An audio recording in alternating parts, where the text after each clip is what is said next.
Bismillahirrahmanirrahim. Assalamualaikum warahmatullahi wabarakatuh. Selamat pagi, mahasiswa D4 K3 Uniba. Semoga dalam keadaan sehat dimanapun saat ini berada ya di masa pandemi ini. Ya, semoga musibah ini segera berlalu ya dan kita bisa melaluinya bersama dengan baik. Nah, saya akan memberikan sharing tentang adaptasi kebiasaan baru di tempat kerja, ya, strategi pencegahan COVID-19 dan keberlangsungan bisnis. Materi ini saya majukan karena topik ini relevan ya saat ini dan topik yang menarik ya menurut saya karena terkait adaptasi kebiasaan baru ya di masa saat seperti ini ya. Dulu istilahnya new normal ya, kemudian direvisi pemerintah ya karena menjadi salah kaprah itu di masyarakat ya. Ya, masyarakat menganggap new normal itu menjadi baru normal gitu ya, menganggap kita ini sudah hidup kembali seperti dulu lagi ya. Padahal kita perlu penyesuaian ya untuk aktivitas pada masa saat pandemi seperti ini. Ya. Materi ini akan saya singgung juga tentang vaksin COVID ya dan sedikit tentang penilaian risiko. Ya, tapi karena background saya kedokteran kerja, maka saya akan menyampaikan alur dan strateginya sebagai best practice ya.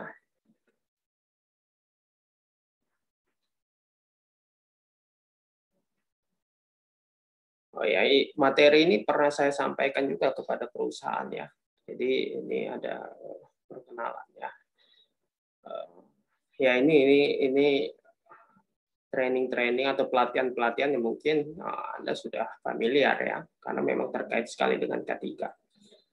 Ya, saya hanya ingin menyebutkan bahwa ilmu itu luas ya, dan kita sebagai profesional kesehatan itu bisa mengembangkan diri di bidang yang dekat hubungannya dengan kesehatan, yaitu K3. Ya. Nah, ini juga beberapa pengalaman kerja saya ya. Saya pernah sedikit merasakan bidang pertambangan, ya, perminyakan, oil and gas, petrochemical, plantation, forestry, dan tentu ya sebagai dokter ya di fasilitas pelayanan kesehatan.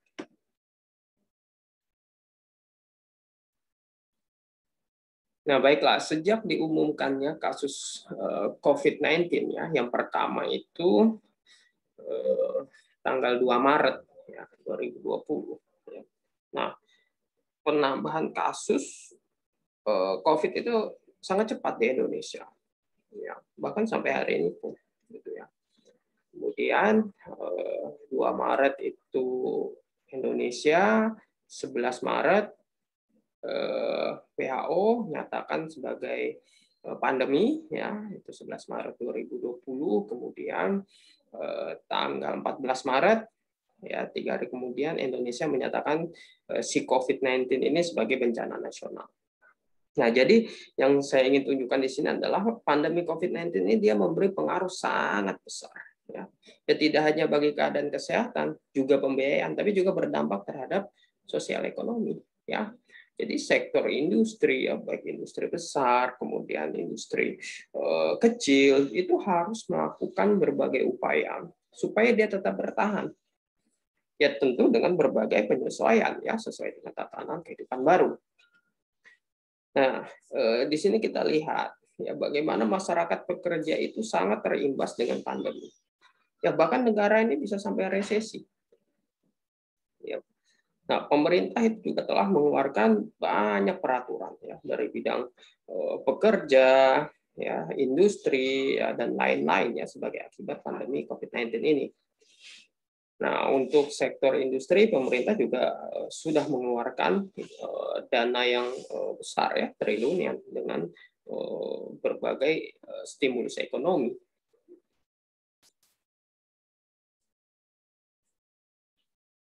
Nah, dalam sektor industri, ya pelayanan kesehatan itu umumnya dilakukan oleh dokter ya, yang ada atau bekerja di sebuah perusahaan.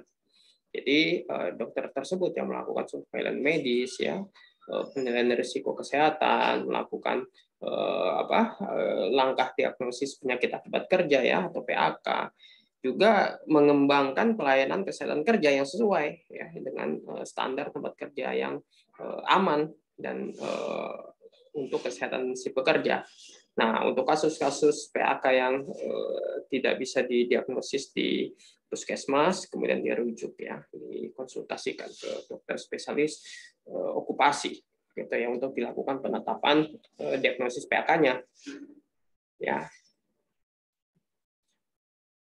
Nah, sebagai personil ya yang berkecimpung di bidang K3, memang ini penting kita ya untuk upaya pencegahan PKK ya. Juga apa selanjutnya gitu ya. Rekomendasi-rekomendasi apa yang kita bisa berikan kepada perusahaan. Nah, itu tertuang dalam Permenaker nomor 3 tahun 82 ini ya. Permen 382 ini jadi tugas pokoknya adalah promotif, preventif, kuratif, dan rehabilitatif yang dipimpin dan dijalankan oleh dokter kesehatan kerja. Nah, pada kasus pandemi saat ini ya kita perlu menekankan pada tugas promotif preventif. Yang nanti akan saya jabarkan tugas pokok itu ya. Dan akan kita nanti lihat program di promotif preventif itu akan lebih banyak itu dibandingkan dengan tugas-tugas kuratif rehabilitatif ya. Karena memang kalau sudah terinfeksi itu akan sulit. Ya, dan berimplikasinya itu banyak hal ya, terutama proses produksi. Gitu. Ya di samping itu saat ini kita tahu juga kan semua penyedia layanan kesehatan itu kan kewalahan karena kurangnya sumber daya. Gitu. Nah ini beberapa peraturan ya terkait personil yang bertanggung jawab di perusahaan. Ya ini macam-macam. Ya ini saya contohkan Permen 292. Ya, ini tentang tata cara penunjukan kewajiban dan wewenang ahli K3 di perusahaan atau tempat kerja. Ya, ini dasar nanti Anda bekerja secara aspek legal ya. Nah, kita sudah melihat gambaran tentang peran tenaga K3. Sekarang kita masuk ke dalam bagaimana transmisi COVID-19. Nah, penting untuk memutus rantai penularan. Ya. Nah, berbicara tentang pengendalian, maka sangat tergantung kepada bagaimana mengatasi penularan. Kalau penularan belum terkendali, maka tidak ada yang namanya perlindungan kepada tenaga kerja. Ya, itu kan sesuai dengan Undang-Undang Nomor 13 Tahun 2003 tentang ketenaga kerjaan. Ya, jadi untuk mengetahui transmisi COVID-19 ini penting bagi kita. Ya sebenarnya ini hanya review untuk Anda sekalian ya. Ya Anda juga saya pikir sudah tahu. Tapi yang penting adalah untuk orang lain, baik pekerja atau masyarakat ya, supaya paham ya bagaimana cara menghindari penularan. Ya saat ini masyarakat masih belum patuh tentang protokol kesehatan. Ya kenapa? Ya, salah satu penyebabnya karena kurangnya edukasi, ya edukasi yang efektif. Jadi kalau secara teori untuk mengubah perilaku seseorang itu kan harus mengikuti 3 tahap proses perubahan ya. Pengetahuan ya itu knowledge ya, kemudian sikap ya, sikap itu ya attitude ya, kemudian practice ya, praktek. Nah, edukasi sebagai tahap awal ya terjadinya tadi perilaku seseorang. Jadi tugas kita untuk terus mengedukasi ya orang-orang di tempat kerja. Makanya K3 itu paling enggak adalah orang yang bisa tampil gitu ya. Jadi kalau orang-orang K3 dia tidak bisa mengencourage, dia tidak bisa viral lah gitu ya, membuat orang ikut gitu, itu susah gitu karena memang tugas-tugas ya promkes itu banyak gitu. Ya tidak hanya promkes sebenarnya, kan aspek safety juga penting untuk diturunkan atau diberitahu kepada pekerja. Ya. Nah ini untuk ukuran partikel dan jarak droplet. Ya.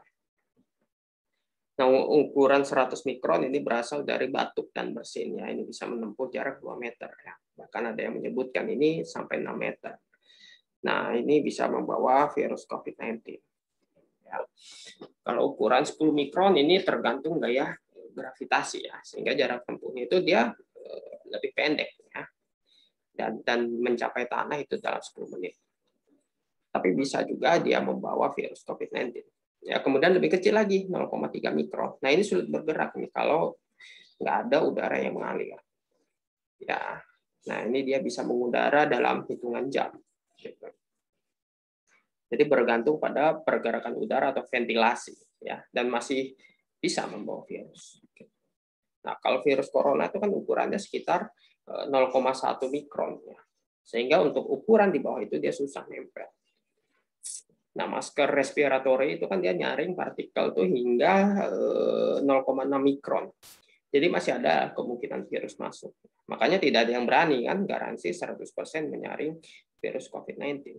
Ya, jadi bisa Anda bayangkan seandainya masker itu di reuse ya atau tidak pas pakainya atau bahkan tidak menggunakan masker yang standar, maka yang terpajan ya kemungkinan terpajan COVID-19 akan semakin besar. Ya.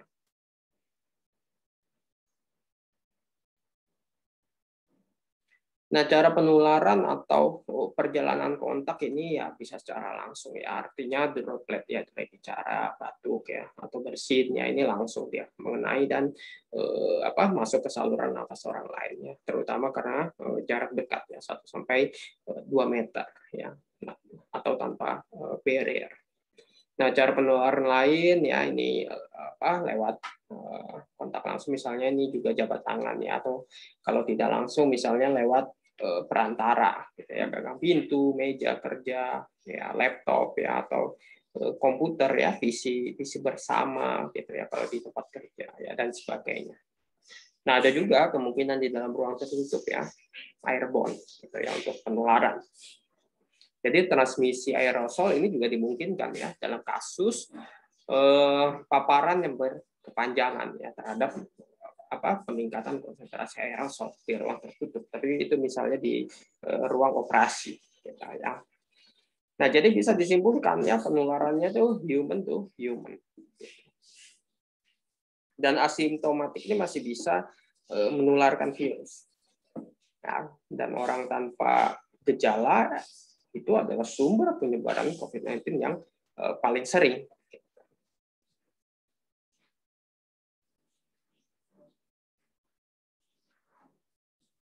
Nah, dunia usaha dan masyarakat prakerja itu dia memiliki kontribusi besar ya dalam memutus mata rantai penularan. Ya, karena besarnya jumlah populasi pekerja. Ya, bisa Anda pahami itu. Dan juga besarnya mobilitas dan interaksi penduduk itu umumnya disebabkan oleh aktivitas bekerja. Jadi tempat kerja ini sebagai lokus interaksi ya, dan berkumpulnya orang itu merupakan faktor risiko yang perlu diantisipasi penularannya. Ya, jadi jangan sampai menjadi klaster baru gitu, di tempat kerja ya. Jadi ini penting untuk penilaian risiko.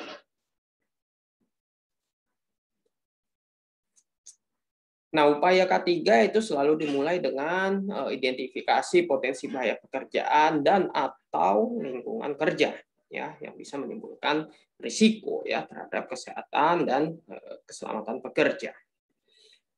Nah, potensi bahaya ya atau hazard itu bisa didefinisikan sebagai segala sesuatu yang berpotensi menyebabkan kerugian ya baik dalam bentuk materi ya atau harta benda atau juga cedera ya, atau gangguan kesehatan pada si pekerja ya. Sedangkan risiko adalah seberapa besar ya peluang si potensi hazard tadi menjadi kenyataan.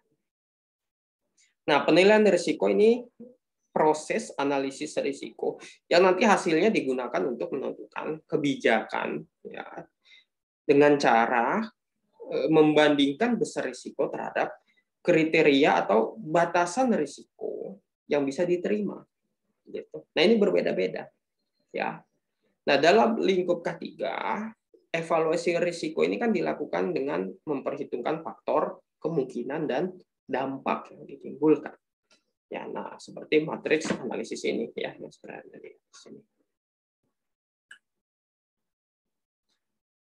Nah, kalau segitiga epidemiologi itu kan ada host, ya, ada environment, ya, ada agent gitu. Nah, di sini untuk mencegah kita harus mengenali penyebab dan bagaimana penularan.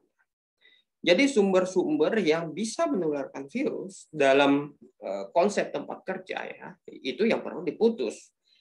Nah, jadi dengan teridentifikasinya hazard dan risiko itu harus dilanjutkan dengan upaya pengendalian risiko, ya, sebagai pencegahan supaya tidak terjadi penularan COVID-19. Nah, itu dikenal namanya adalah hierarki pencegahan, ya. Jadi ada juga yang ya, istilahnya adalah hierarki pengendalian. Nah, bisa Anda lihat di sini, ya. Jadi hierarki pencegahan yang paling atas ini eliminasi, ya, menghilangkan hazard dari sumbernya, ya, misalnya vaksinasi, ya, cuci tangan atau sanitasi, ya, dan disinfeksi, ya, atau sterilisasi. Kemudian substitusi, mengganti zat yang berbahaya dengan yang kurang berbahaya atau relatif lebih aman. Ya, pada kasus ini virus ini tidak bisa disubstitusi, ya. Kemudian rekayasa engineering, ya, atau pengendalian teknik. Jadi pengendalian risiko dengan peralatan mekanik, ya, misalnya ventilasi, ya, pengaturan suhu, ya, tekanan. Kemudian kontrol administratif, ya, work from home, ya, WFH, kemudian karantina, ya, atau isolasi, physical distancing, ya, perilaku sehat, pembatasan lamanya paparan, ya, rotasi shift kerja dan sebagainya. Nah, isolasi bisa saja dimasukkan ke dalam eliminasi, ya. Jadi artinya si pekerja dijauhkan dari sumber infeksi. Ya, walaupun virusnya masih tetap ada, ya, tidak eliminate gitu. Jadi tergantung pendekatan sudut pandangnya. Kemudian alat pelindung diri, ya, APD. Nah, yang penting adalah harus tepat guna dan cara pakainya yang benar bagaimana gitu, ya. Nah, dalam hierarki pengendalian ini semakin ke bawah, dia semakin kurang efektif dibandingkan dengan kontrol di atasnya. Ya, jadi kita tidak bisa juga melakukan pengendalian itu langsung kepada APD. Jadi selalu dimulai dari atas, ya, eliminasi dulu gitu. Nah, kalau eliminasi tidak bisa, kemudian lakukan pengendalian di bawahnya. Ya, kalau substitusi tidak bisa, lakukan program rekayasa engineering, ya. Kalau rekayasa engineering ini sudah dilakukan, ya, lakukan juga pengendalian kontrol administratif, ya, atau di bawahnya. Gitu. Sehingga pengendalian ini bisa komprehensif, ya. Jadi APD adalah proteksi paling akhir, ya, dalam konsep hierarki pengendalian. Ya, jadi bisa bayangkan gitu. Kalau ada pekerja dia melakukan tugas risiko tinggi tanpa APD yang proper, maka dia tidak terproteksi, gitu, ya. Nah,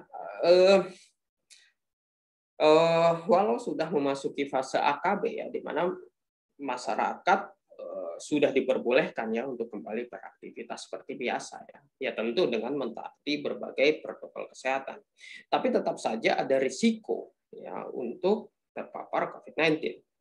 Nah, untuk menghindari hal tersebut kita juga, ya, para pengelola kantor, ya, atau perusahaan atau tim K3, ya, HSE perusahaan ini harus mempunyai strategi kesiapsiagaan respon.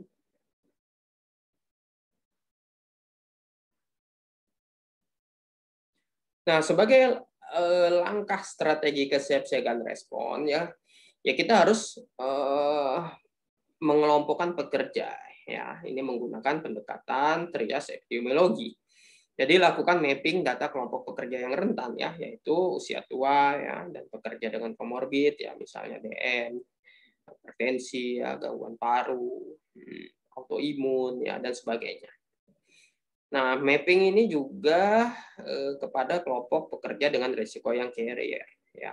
Contohnya pekerja lintas wilayah. Ya, misalnya site-nya di Balikpapan gitu, ya, atau dan home base pekerjanya di Surabaya gitu. Nah, setiap roster 4 minggu dia melakukan perjalanan dan Surabaya Balikpapan PP gitu. Dan berada di Surabaya selama off duty misalnya 2 minggu, ya. Ya, tentu ini akan menjadi risiko, ya, ketika si pekerja itu nanti akan kembali ke site tempat kerjanya, ya kan? Nah, tidak hanya bagi dirinya, tapi juga terhadap rekan sekerja di site tersebut. Ya, sehingga perlu juga kita lakukan pengelompokan pekerja berdasarkan faktor lingkungan ya atau pekerjaan. Ya, jadi kita kelompokkan menjadi risiko rendah, sedang, dan tinggi. Ya. Risiko rendah ini kalau si pekerja ini dia tidak sering kontak dengan rekan kerja. Ya. Kalau risiko sedang, dia sering kontak nih dengan rekan kerja atau dengan publik. Gitu. Kalau risiko tinggi ini kalau si pekerja ini berpotensi kontak dengan orang atau barang yang terkait dengan COVID-19. Ya. Nah, informasi zonasi penyebaran COVID ini juga harus kita update dari Satgas COVID-19. Ya, untuk hubungan agent coronavirus dengan host pekerja ini bisa dicegah ya dengan physical distancing, ya, dan cuci tangan ya pakai sabun gitu, CTPS. Ya, karena kita sudah mengetahui kan cara transmisi COVID-19 tadi. Nah, yang menjadi pertimbangan juga adalah peraturan atau standar ya selain penilaian risiko dan identifikasi pekerja tadi. Nah, tadi saya sebutkan ya pada strategi kesiapsiagaan respon bahwa ada pertimbangan peraturan atau standar. Nah, ini juga penting ya untuk kita supaya bisa comply dengan aturan baik peraturan lokal maupun peraturan di atasnya. Ya, artinya ada petunjuk atau ada guidance yang harus kita patuhi. Nah, untuk peraturan yang lebih tinggi, ya peraturan pemerintah pusat kita sudah mendapatkan informasinya ya kan, misalnya KMK 328 ya. Itu tahun 2020 tentang panduan pencegahan dan pengendalian COVID-19 di tempat kerja, perkantoran, dan industri dalam mendukung keberlangsungan usaha pada situasi pandemi ya. Nih saya tampilkan. Kemudian surat edaran Menaker ya nomor sekian tentang rencana keberlangsungan usaha dalam menghadapi masa pandemi dan protokol pencegahan penanganan COVID-19 di perusahaan. Tapi selanjutnya kita juga perlu mengetahui peraturan daerah ya yang berlaku di tempat kerja kita. Ini saya ambil contoh. Ini surat edaran Wali Kota Balikpapan ya mengeluarkan tentang pengendalian COVID-19 di lingkungan BUMN atau BUMD atau perusahaan swasta ya di Kota Balikpapan ya dalam masa AKB. Jadi ditetapkan bahwa perusahaan yang mendatangkan pekerja dari luar Kalimantan Timur ini wajib melakukan pemeriksaan PCR ya yang di daerah asalnya yang berlaku 14 hari ya. Kalau si pekerja terkendala maka diharuskan isolasi mandiri di Balikpapan. Nah, ini mengharuskan kita membuat kebijakan perusahaan bahwa si pekerja sebelum on duty ke Balikpapan, dia harus melaksanakan PCR dulu di home base-nya. Ya, jadi harus itu. Ya, wajib gitu ya, jangan tidak gitu. Karena kalau nanti dia tidak melakukan tes dan tidak membawa hasil keterangan pemeriksaan, nanti akan diisolasi di Balikpapan. Nah, ini akan memakan waktu si pekerja, ya biaya untuk penginapan, ya harus mengubah jadwal transportasi ke site, ya prolong pekerja back to back-nya, ya karena harus menunggu teman yang diisolasi tadi datang ke site kan. Kemudian banyak lagi masalah-masalah lainnya. Nah, berapa biaya yang harus dikeluarkan perusahaan? Gitu. Dan yang lebih parah adalahnya hilangnya waktu yang produktif. Ya, jadi bayangkan kalau misalnya si pekerja tadi tertib melakukan pemeriksaan PCR di home base-nya ya atau di tempat asalnya, misal 1,5 juta ya, maka akan menghemat lebih besar ya dibandingkan kalau si pekerja tadi harus bayar hotel lagi ya untuk karantina, makan minum selama isolasi ya, transportasinya lagi kan, membayar biaya overhead ya atau lembur karena teman back to back-nya itu harus prolong ya menunggu rekannya selesai isolasi. Nah, itu masih direct cost ya. Kita belum menghitung biaya tidak langsung atau direct cost ya seperti misalnya adalah ketidakpastian subjektif ya kan, kemudian variasi efisiensi, penurunan produktivitas, itu profit perusahaan, kemudian psikologis ya, psikologis juga itu menyelesaikan masalah tersebut ya. Dan juga citra perusahaan. Jadi kalau dihitung pasti lebih besar itu daripada 1,5 juta biaya PCR tadi. Ya, misalnya kasus seperti ini. Nanti ada keluhan dari pekerja, misalnya di Pak, Bu, atau dia ngomong kepada Anda sebagai tim K3 gitu ya, di tempat asal saya vaskesnya tidak mau melakukan PCR nih kalau bukan suspek gitu ya, atau hasil PCR-nya nunggu tuh 1 bulan kayak gitu, atau masalah lainnya deh, sehingga menyulitkan si pekerja ini dia melakukan PCR. Ya, maka tugas kita mempermudah pekerja, tapi juga comply dengan peraturan wali kota Balikpapan tadi.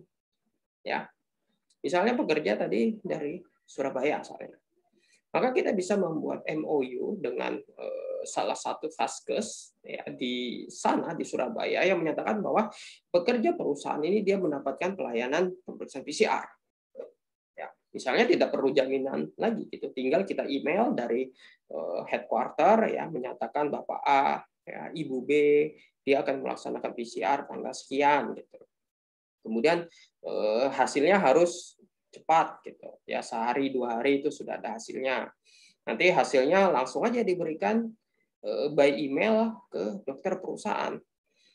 Ya, jadi pekerja ini tidak perlu datang dan antri lagi ke vaskes tersebut. Ya, dan servis lainnya.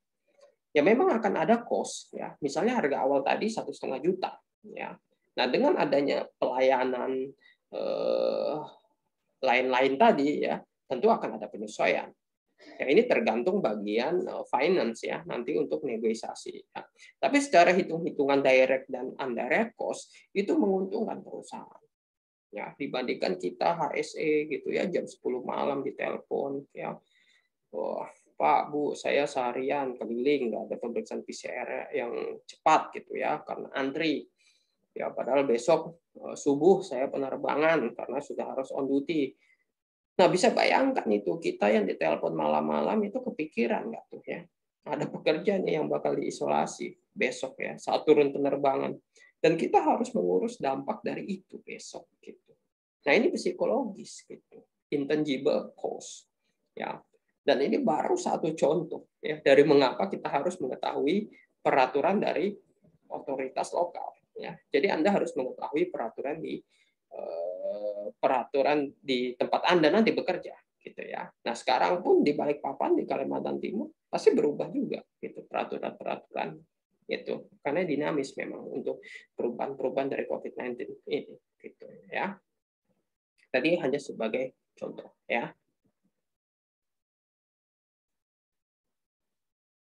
Oke, tadi pada pembahasan pengendalian risiko saya sudah sampaikan ya hierarki pengendalian. Ya, mudah-mudahan masih ingat ya apa saja. Eliminasi, substitusi, ya, engineering control, kemudian administrative control, dan paling bawah APD ya. Nah, kita coba breakdown ya masing-masing tingkat hierarkinya. Nah, contoh yang bisa dilakukan pada tingkat eliminasi adalah pembatasan masuk dan keluar ke tempat kerja. Ya, jadi terapkan kontrol akses yang ketat gitu ya. Tapi kontrol ketat tidak ada yang seperti gambar kiri atas ini ya. Bukan seperti itu. Itu hanya joke.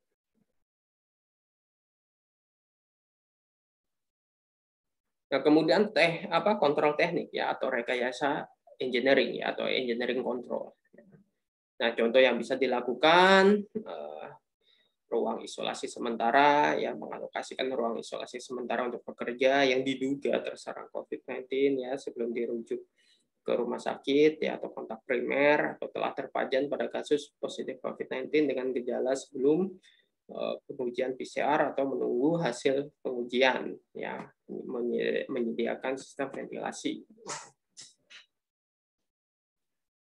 Nah, kemudian kontrol administratif ya, ini PHBS ya memberi pengetahuan ya, juga meningkatkan sikap ya perilaku terkait cara hidup yang bersih sehat ya, hand hygiene ya, pengaturan jadwal makan ya di kantin atau mes, pembatasan jam kerja ya, SOP ya, SOP di tempat kerja. Nah, ini contohnya SOP pencegahan dan penata laksanaan COVID-19 ya.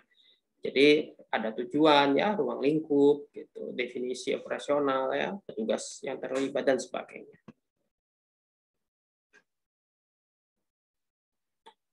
Nah, untuk APD Ya, pekerja wajib menggunakan masker ya sejak perjalanan dari atau ke rumah ya dan selama di tempat kerja. Ya, dan bagi petugas penyemprot disinfektan ini ya menggunakan masker atau respirator ya, kemudian baju pelindung, kacamata, pelindung wajah, hair cap dan sarung tangan.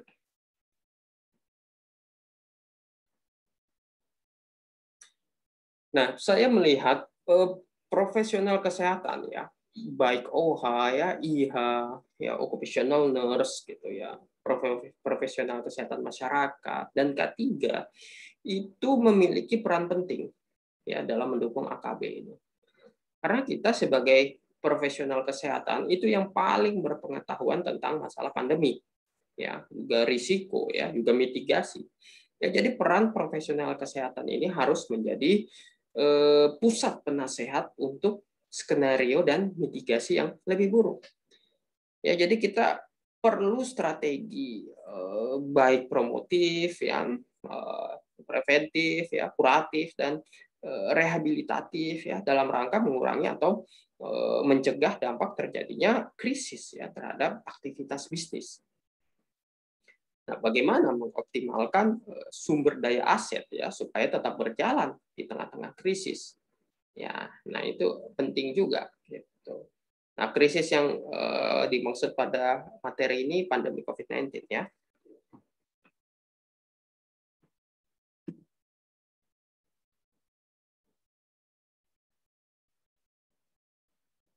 Nah, tujuan dari proses perencanaan keberlangsungan bisnis adalah untuk menentukan bagaimana suatu organisasi akan mempertahankan layanan atau fungsi penting, gitu ya. Kalau misalnya tidak pekerja itu tidak hadir, gitu. Ya. Nah, tujuan-tujuan BCP itu kan dia untuk memperkecil efek peristiwa yang mengganggu ya, pada operasional perusahaan, dan juga mengurangi resiko kerugian, gitu kan. Kerugian apa? Kerugian keuangan, ya, dan juga harus meningkatkan kemampuan organisasi ya dalam proses pemulihan sesegera mungkin itu dari suatu peristiwa yang mengganggu. Nah, langkah-langkah pertamanya adalah risk assessment. Jadi di tahap ini perusahaan itu dia harus menganalisis risiko terdampak menggunakan ruang lingkup risiko. Ya, jadi perusahaan itu dia harus mengamati lingkungan eksternal yang bisa mempengaruhi kinerja bisnisnya. Ya, nah selain itu juga perlu asesmen risiko. Ya, jadi kalau misalnya ada layanan atau fungsi-fungsi yang menyebabkan kegagalan unit bisnis gitu dalam periode tertentu, misalnya kalau aktivitas itu tidak dilakukan, itu harus diakses. Gitu. Misalnya departemen operasi, gitu ya, departemen produksi, seperti itu. Ya.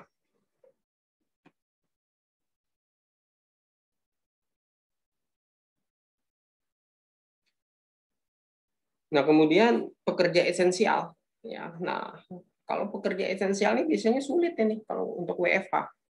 Jadi dia perlu pendekatan khusus. Nah, yang bisa kita lakukan adalah health declare ya. Artinya si pekerja yang bersangkutan ini dia harus mengisi form screening gitu. Dan pemeriksaan suhu tubuh gitu. Kemudian jam kerja tidak memanjang gitu. Karena semakin lama bekerja maka risikonya semakin besar ya. Jadi ada yang meniadakan shift 3 ya. Jadi itu sama prinsipnya. Nah, kalau terpaksa hanya pada pekerja di bawah 50 tahun. Ya, kemudian gizi kerja ya ini terkait untuk menjaga imunitas ya. Kalau perlu ya beri tambahan vitamin ya atau suplemen. Kemudian memastikan tempat kerja sehat ya dan aman. Misalnya menyediakan sarana TPS gitu ya atau hand sanitizer ya, physical distancing ya, hygiene sanitasi, kampanye germas gitu. Kemudian penggunaan masker ya selama kerja dan perjalanan ya pulang rumah dari rumah tadi ya.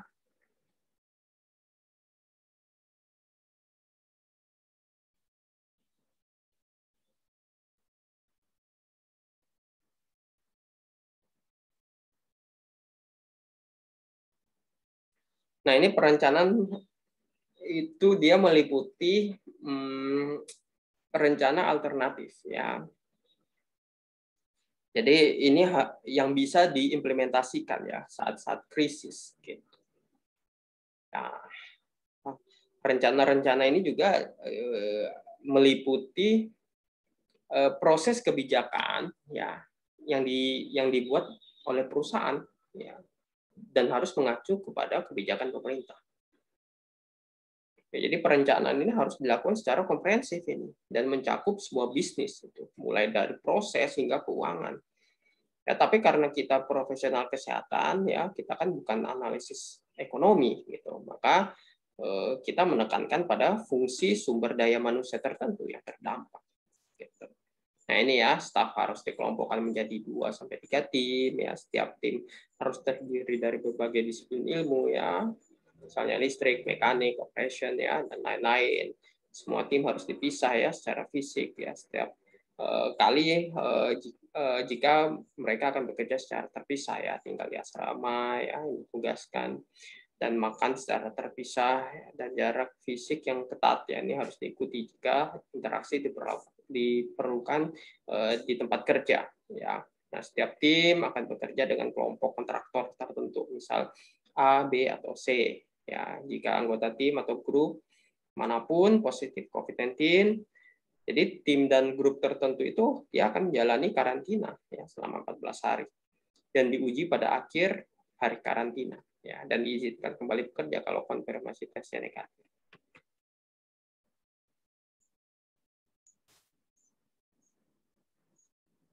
Nah, dalam pengembangan rencana ya perusahaan dan pekerja ini dia harus memikirkan langkah strategis ya selama krisis atau pasca krisis.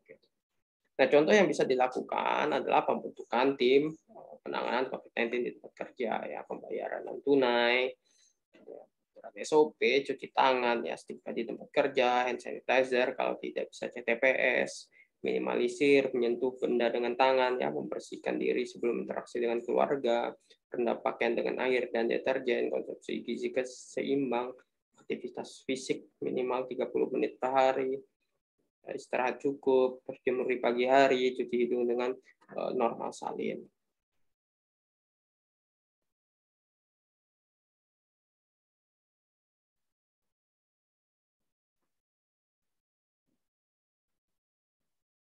Nah, sebagaimana telah saya singgung tadi di depan, gitu, bahwa kita seorang K3 ya atau profesional kesehatan ini harus melakukan pengendalian ya dengan pendekatan komprehensif ya melalui kegiatan promotif, preventif, kuratif dan rehabilitatif terhadap tenaga kerja. Nah, kegiatan tersebut itu bisa dicontohkan dalam rangkuman sebagai berikut ya. Nah, ini maaf ini itu kecil ini tulisannya ya. Nanti kita breakdown per bagian. Ya.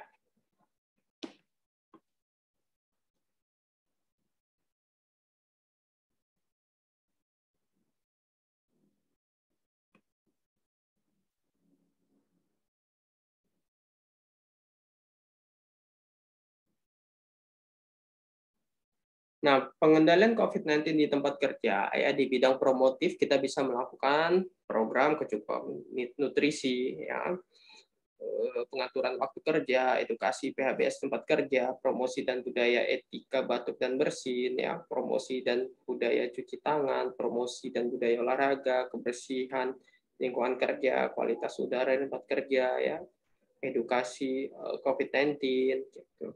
Jadi memang kegiatannya dia lebih mengutamakan yang bersifat promosi kesehatan. Nah, untuk implementasinya silahkan itu disesuaikan bentuknya.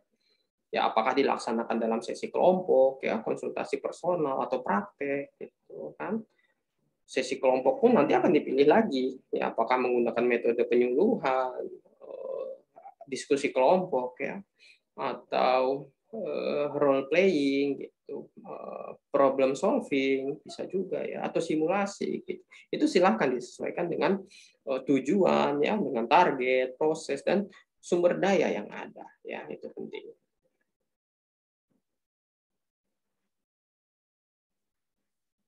Nah, preventif artinya pencegahan terhadap suatu masalah kesehatan ya, atau suatu penyakit gitu.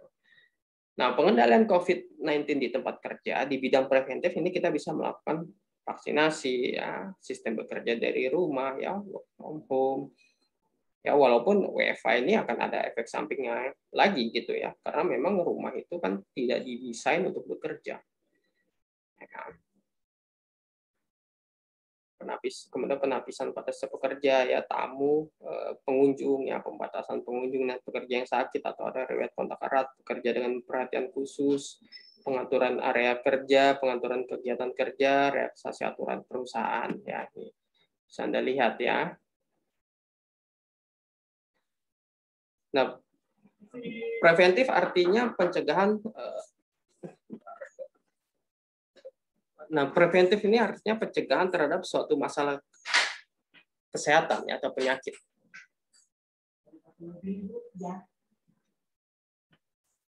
Jadi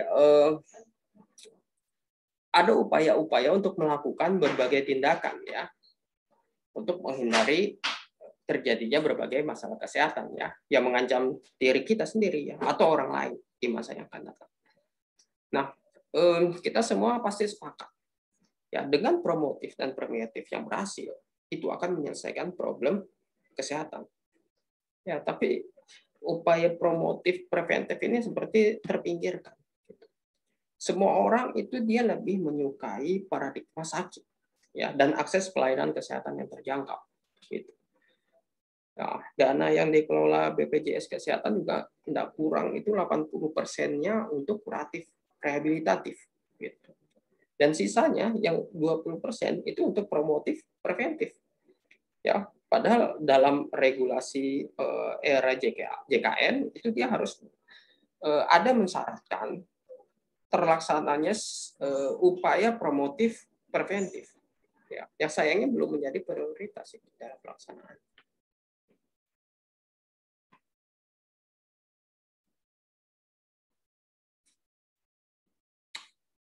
Nah, kuratif artinya dia cure ya, jadi menyembuhkan seseorang dari keadaan sakit ya, secara fisik dan mental gitu ya.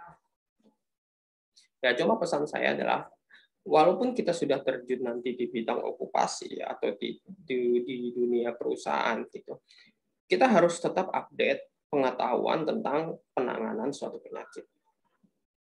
Ya, karena kalau sudah terjun di dunia kesehatan, ya apalagi di dunia kesehatan kerja, yang saya maksudkan, ya ini kan lebih banyak melakukan program-program promotif preventif, gitu ya.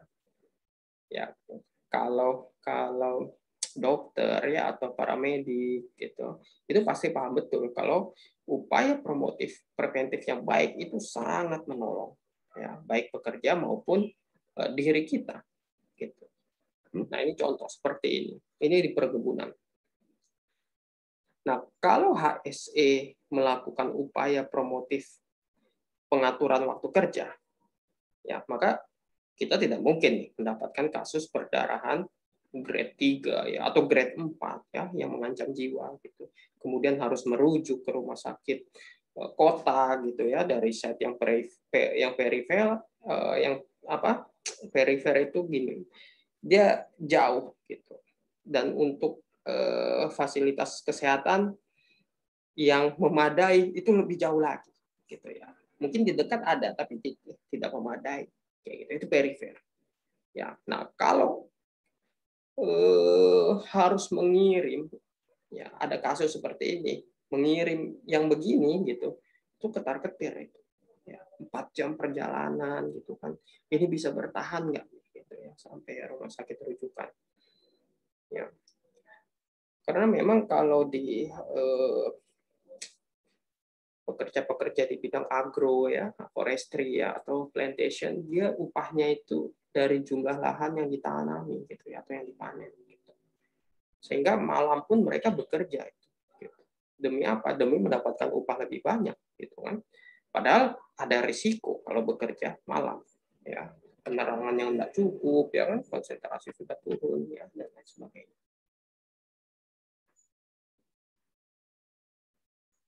Nah, salah satu contoh program rehabilitatif ini adalah program Return to Work. Ya, kita sudah bahas kemarin untuk program Return to Work. Jadi pekerja yang mengalami kecelakaan kerja atau penyakit akibat kerja itu dia bisa kembali bekerja. Ya, setelah menjalani proses rehabilitasi. Ya, jadi apabila ada tenaga kerja yang mengalami cacat, ya, akibat kecelakaan kerja ya atau PHK gitu, tenaga kerja tersebut itu harus tetap dipekerjakan kembali gitu. Ya, kecuali kondisinya tidak memungkinkan gitu ya, karena misalnya mengalami cacat total letak gitu. Ya, dan ini yang melakukan kan adalah dokter spesialis okupasi ya, karena kompetensinya sesuai dengan standar kompetensi. Gitu. Dan ada Permenkes itu nomor 56 tahun 2016 tentang kewenangan dokter spesialis okupasi.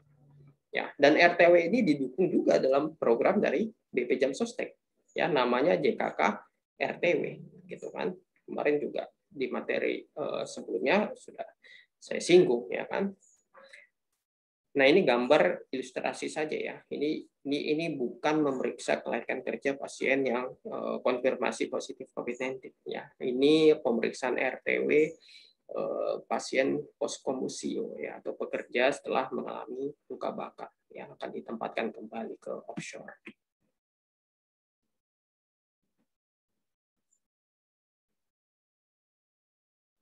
Nah, di program preventif tadi kan ada kegiatan vaksinasi ya yang bisa diupayakan sebagai pencegahan.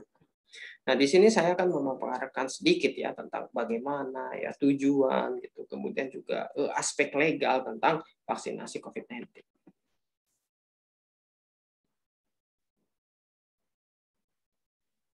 Nah, bagaimana imunisasi bisa melindungi kita? Ya, kita lihat nih pada gambar. Ya.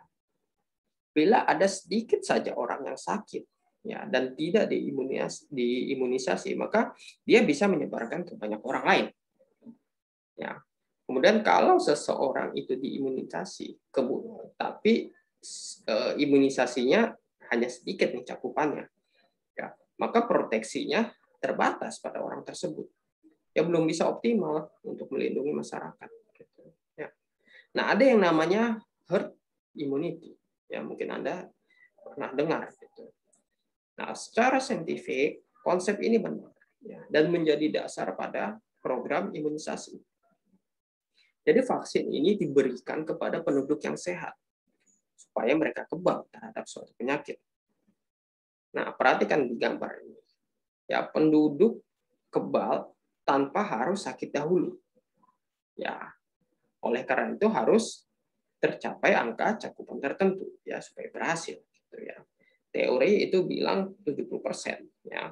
Makanya muncul angka sekitar 426 juta dosis kan untuk vaksin. Nah, itu berasal dari jumlah penduduk Indonesia ya sekitar 269 juta jiwa kali 70%.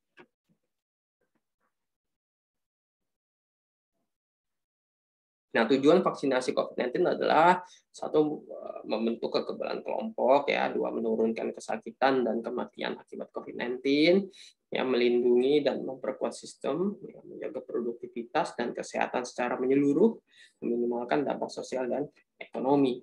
Ya.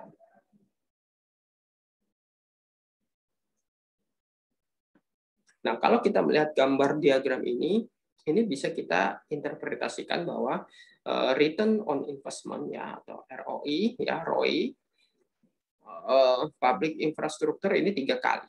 Ya, kalau ROI di pendidikan ini 7 kali. Ya, ROI di community health worker ini 9 kali. Ya. Sedangkan untuk imunisasi ini besar gitu ya, 16 kali. Ya, sehingga kita bisa simpulkan bahwa imunisasi itu dia memiliki ROI paling besar ya dan dinilai sebagai intervensi yang paling cost efektif. Ya.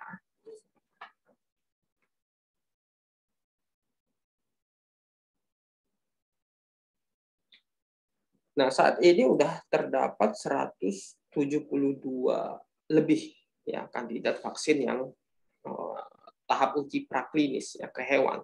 Kemudian 60 kandidat ya dan lebih gitu ya, lebih dari 60 kandidat itu sedang dilakukan uji klinik itu ke manusia. Nah, platform dari tipe vaksin ya ini ada mRNA, ada DNA ya. Protein subunit ya atau rekombinan ya viral vector, kemudian inaktif ya. Nah, ada 3 kandidat terdepan nih yang sedang dalam uji klinis ya tahap 3 ya. Sinovac ya buatan Cina itu dia platformnya inaktif. Kemudian Moderna Amerika Serikat ini dia menggunakan platformnya tuh RNA. Kalau AstraZeneca ya Inggris dia menggunakan platformnya itu viral vector ya. Nah, ini peraturan presidennya nomor 99 tahun 2020 tentang pengadaan vaksin dan pelaksanaan vaksinasi dalam rangka penanggulangan pandemi COVID-19. Ya, jadi Perpres ini yang merupakan dasar hukum ya dilaksanakan vaksinasi COVID-19. Ya, nah, Perpres ini nanti juga akan dilengkapi oleh peraturan Menteri Kesehatan ya, yang akan nanti memperjelas ya aturan-aturan mengenai pengadaan vaksin maupun pelaksanaan vaksinasinya.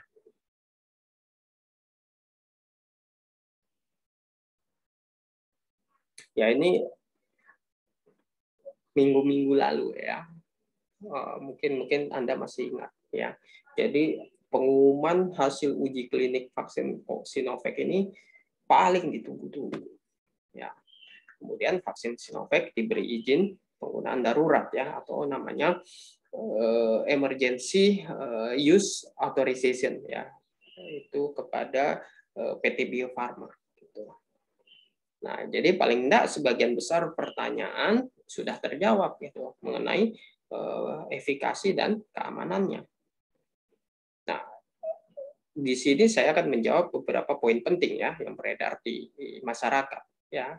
Tapi saya bukan marketing Sinovac ini ya. Ya, karena vaksin yang beredar duluan di Indonesia adalah Sinovac, maka saya perlu untuk menyampaikan hal-hal yang banyak ditanyakan masyarakat ya. Ya mungkin Anda juga sudah tahu gitu ya. Mungkin juga masih ada keraguan seperti itu.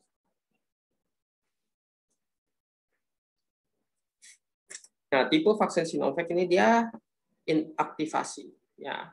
Artinya virus ini dilemahkan sehingga diharapkan respon imun tubuh ini yang membuat antibodi yang sesuai. Nah, kekurangannya adalah membutuhkan banyak virus ya supaya si imun tubuh ini bisa membuat antibodi. Karena itu dibuat booster ya atau diulang sampai 2 kali vaksin. Nah, Moderna ya, Pfizer itu yang dianggap ya, dalam tanda kutip paling bagus yaitu RNA tipenya. Nah, jadi kode genetik virus corona yang diinjeksikan ke tubuh ya dan memicu tubuh untuk memproduksi protein virus ya yang diharapkan nanti cukup untuk sistem kekebalan tubuh gitu. Tapi kekurangannya harus disimpan di suhu minus gitu ya, di bawah 70 derajat Celcius. Nah, sangat susah untuk fasilitas di kita ya kan. Dari Belgia sampai Balikpapan mungkin tinggal air aja gitu ya, karena ya susah ya untuk tempat penyimpanannya. Ya, nah ini sesuatu yang baru pertama kali dipakai dalam pembuatan vaksin. Ya, Singapura pakai ini. Ya, saya baca berita juga bahwa masyarakat Singapura pun ragu dia dengan vaksin ini, ya, karena terkait dengan materi genetik. Ya, mereka lebih percaya vaksin konvensional. Ya, tapi yang namanya keraguan, ya hoax, ya provokasi, isu, ya konspirasi itu akan ada itu di semua negara, gitu ya, tidak di negara kita saja.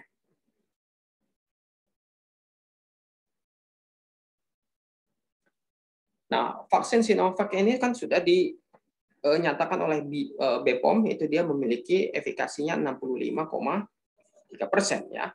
dan dari segi keamanan dinyatakan aman. Ya, efek samping ada dilaporkan, tetapi ringan dan sifatnya reversibel. Gitu ya.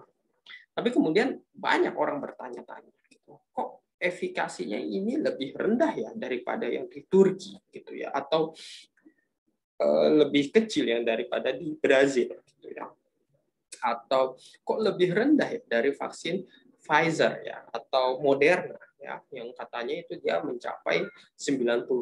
Gitu. Nah, bagaimana cara menghitungnya? Nah, kemanjuran 65,3% ya dalam uji klinik berarti terjadi penurunan 65,3% kasus penyakit pada kelompok yang divaksinasi dibandingkan dengan kelompok yang tidak divaksinasi, ya, atau kita sebutnya kelompok placebo, ya. Dan itu didapatkan dalam suatu uji klinik yang kondisinya terkontrol. Ya. Jadi misalnya pada uji klinik di Bandung, ya, yang Sinovac, yang Indonesia di Bandung, ya kan, itu dia kan melibatkan 1.600 orang. Ya, terdapat 800 subjek yang menerima vaksin, kemudian 800 subjek yang mendapatkan placebo, ya, atau vaksin kosong. Nah,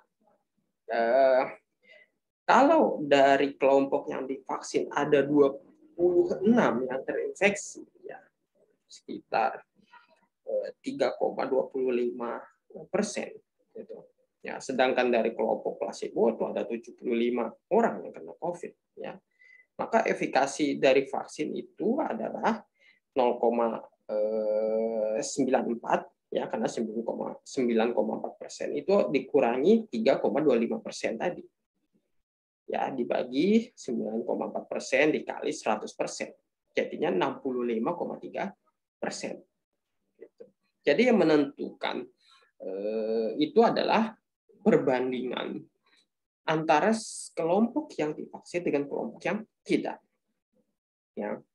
Nah, efikasi ini akan dipengaruhi dari karakteristik dari subjek ujinya. Ya, kalau subjek ujinya ini kelompok risiko tinggi, maka kemungkinan kelompok placebo akan lebih banyak yang terpapar. Ya kan? Sehingga perhitungan efikasinya menjadi meningkat. Nah, kalau uji klinik di Brasil, dia menggunakan kelompok berisiko tinggi, ya, yaitu pakai tenaga kesehatan. Ya, sehingga efikasinya diperoleh itu lebih tinggi. Gitu. Sedangkan kalau di Indonesia dia menggunakan populasi masyarakat umum, gitu, yang resikonya lebih kecil. Nah, kalau subjek ujinya berisiko rendah, ya, apalagi taat dalam protokol kesehatan, gitu ya, tidak pernah keluar rumah, ya, sehingga tidak banyak yang terinfeksi, maka perbandingan kejadian infeksi antara kelompok placebo dengan kelompok vaksin menjadi lebih rendah, ya kan? Ya, maka akan menghasilkan angka yang lebih rendah. Seperti itu.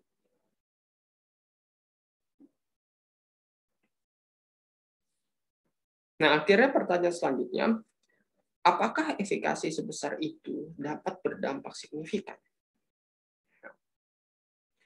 Jadi penurunan kejadian infeksi sebesar 65% secara populasi tentu akan sangat bermakna, ya, dan memiliki dampak ikutan yang panjang. Katakanlah dari yang mudah, dari 100 juta penduduk Indonesia, ya, jika tanpa vaksinasi ada 8,6 juta yang bisa terinfeksi, ya, turun itu, ya, kalau turun 65% dengan vaksinasi, maka hanya 3 juta yang terinfeksi. Ya, jadi ada selisih sekitar 5,6 juta. Ya, itu dihitung tadi ya, kalau pakai 65%. Ya. Jadi ada 5,6 juta kejadian infeksi yang bisa dicegah. Nah, yang mencegah 5 jutaan kejadian infeksi itu sudah sangat bermakna, ya, dalam penyediaan fasilitas perawatan kesehatan. Ya, belum lagi secara tidak langsung kita bisa mencegah penularan lebih jauh, ya, untuk orang-orang yang tidak mendapatkan vaksin. Ya, jadi saya pribadi masih menaruh harapan kepada vaksinasi. Ya, semoga bisa mengurangi angka kejadian infeksi COVID-19 di Indonesia seperti itu. Ya, apalagi kalau didukung dengan pemenuhan protokol kesehatan yang baik. Ya, ya semoga bisa menuju pada pengakhiran pandemi COVID-19 ini di Indonesia seperti itu. Ya, WHO pun mensyaratkan untuk persetujuan suatu vaksin itu efikasinya adalah 50%. Artinya secara epidemiologi menurunkan kejadian infeksi sebesar 50% itu sudah sangat berarti ya, dan menyelamatkan hidup banyak orang. Ya tentu kita masih harus menunggu ya efektivitas vaksin ini setelah dipakai di masyarakat. Dan perlu diingat juga bahwa karena ini juga baru EUA ya, yang berasal dari interim report ya. Jadi pengamatan terhadap efikasi dan safety itu masih tetap harus dilakukan sampai 6 bulan ke depannya untuk mendapatkan full approval. Jadi kalau efikasi vaksin itu dia persentase ya, atau kemampuan vaksin dia mengurangi dampak atau gejala keparahan penyakit pada orang yang disuntik vaksin gitu ya, dalam uji klinis ya, dalam uji klinis fase 3 akhir gitu ya. Ya sementara kalau efektivitas vaksin adalah dia upaya mengukur ya seberapa baik itu vaksin bisa bekerja saat diberikan kepada masyarakat umum. Ya, dan bukan dari kelompok orang yang menjalani uji klinis. Ya, jadi berbeda dengan efektivitas vaksin. Efikasi ini dia hanya melihat bagaimana vaksin mampu bekerja pada kelompok orang yang menjalani uji klinis. Ya, sehingga si efikasi vaksin tidak bisa menggambarkan bagaimana nantinya vaksin diberi kepada masyarakat luas. Ya, itulah mengapa efektivitas vaksin ini ya untuk mengendalikan pandemi COVID-19 ya, itu masih belum diketahui lah gitu ya, sampai vaksin disuntikan kepada masyarakat luas. Ya, jadi kesimpulannya efikasi vaksin ini hasil dari kelompok orang yang terkontrol ya, yang dipantau kesehatannya.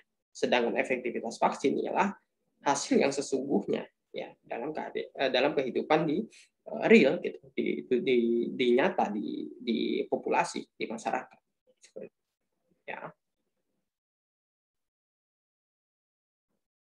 Nah, sebagai kesimpulan ya, pekerja berisiko tinggi untuk tertular COVID-19. Ya, apabila harus bekerja, lakukan upaya perlindungan diri yang rasional sesuai dengan aturan pemerintah dan perusahaan. Perusahaan harus melakukan pengendalian dengan pendekatan komprehensif melalui kegiatan promotif, preventif, kuratif, dan rehabilitatif terhadap tenaga kerja. Selain penggunaan APD, masih ada upaya lain yang dapat dilakukan untuk melindungi diri dan meningkatkan produktivitas pekerja. Ya, dilihat dari hierarki pengendalian. Ya, nah, vaksin menjaga produktivitas dan kesehatan secara menyeluruh ya, meminimalkan dampak sosial dan ekonomi. Ya, demikian yang bisa saya sampaikan ya untuk materi strategi pencegahan COVID-19 ya, dan keberlangsungan bisnis gitu ya. Terima kasih atas perhatian mahasiswa sekalian. Ya, semoga bermanfaat. Ya, salah hilaf saya mohon maaf. Wabillahi taufiq wal hidayah. Assalamualaikum warahmatullahi wabarakatuh.